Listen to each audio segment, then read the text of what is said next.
Time to dish with the Daily Mail. For that, Alicia Quarles joins us live from New York. Alicia, good morning. Good to see you. Good morning. Good to see y'all. How are you? Well, I'm great, and I'm just disturbed by this Harry Potter story. Harry Potter and the Cursed Child star James Snyder being fired. Alicia, does this seem like it was kind of like a quick, rapid thing, or was there a long investigation that none of us heard about? There was a long investigation that was done quietly. Yeah, James Snyder was starring on Broadway. This show actually won a Tony a couple of years ago. So on November 20th, his co-star Diane Davis, who plays his wife Ginny, on Broadway, made a complaint. We don't know the extent of it, but that complaint was investigated. She's since taken leave, and he's been fired. I guess, you know what, it feels like, wow, are they going to look into this? But in something like this, it sounds like they obviously had reason to not move forward with him, like major reason. Major reasons. And they said, we're committed to fostering a safe and inclusive workplace. They said for all involved on the set. So I think that they obviously did their due diligence, and he had to go.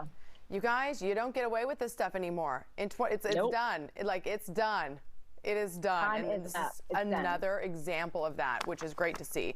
And you know what we're also seeing an example of is, you know, and I don't know if it's people sort of taking note of their mental health, or maybe just saying, hey, I don't have to work on everybody else's schedule, but we know that Adele's not moving forward immediately with what's going on in Vegas. And now you guys have this article about, was it her, sort of diva-like requests that led to this? What do you make of this, accusation here, Alicia?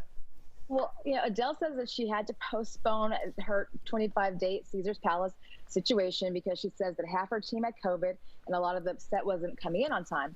But our reporting is saying she really had it out with the set designer, Esmeralda Delvin. They had worked together before, and that Adele kept changing things last minute. And the set designer was like, look, we can't keep changing the show or the set. It's not going to happen.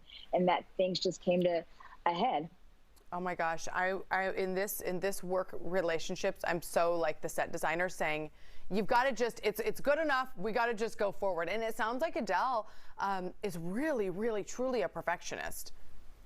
She really is truly a perfectionist, and she's notoriously said that she gets stage fright. She gets nervous to perform, and she cares. She wants to give her fans the best show, but you got to give them a show. Everything can't be perfect, and you can't make changes up until the last minute if you want the show to go on. The tickets are not cheap. This was one that I thought, oh, I totally want to go, and then I paused when I saw the ticket price. If you got in early, some people got them for $85. Some people paid $30,000. But the thing is, a lot of people had already booked their tickets. They'd already booked their hotels. A lot of that's non-refundable. So Adele on her Instagram was basically telling people to go to a gift shop. She had curated a gift shop that had her Grammy in it and this and that so they could have an experience. But people are not happy that can't get this money back. Yeah. Well, you know what? I missed the memo on the $85 tickets, but maybe there'll be another go around when she relaunches.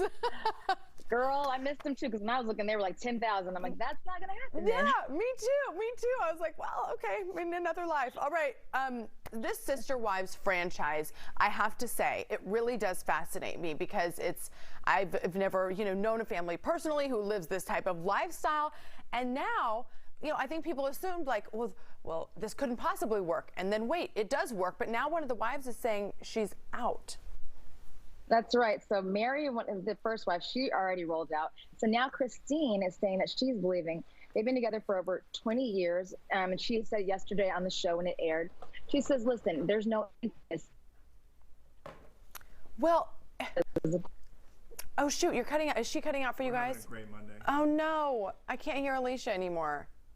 Oh, wait, we're reconnecting to you, Alicia. Just hopefully like this wife will reconnect to Cody, her husband. It always seemed so difficult to me. I wondered, like, how did they really do that? And the wives all have a house. And then he switches from house to house to house. He goes from house to house to house. He has kids with all of them. One of the wives, forgive me because I don't watch the show, one of the wives came in with kids, but he does have a preferred wife. But I'm like, I don't get it, because this man is not the catch of the year, I don't think. And another wife is thinking about leaving as well beyond Christine. So he might just start over. You're right. He may just, and it's like he said, I noticed, she kind of packed up his boxes and was like, okay, well, next time you come, your stuff's not going to be here. And he was just like, I don't even care. I mean, and Right. It's like, well, that wouldn't be shocking to me as the woman because he has all these other wives. This is why this setup is tough. Right. He's got wives. He's got kids. I mean, that's a lot of responsibility and work. And again, marriage is hard enough, as we know. Who wants to be married to 4 other people? Oh my gosh, like who can keep up with it? Girl, who can keep up with it?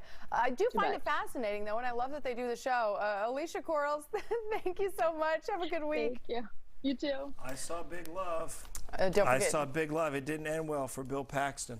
Daily Mail TV weekdays at 11 here on CW. They're always on right after us.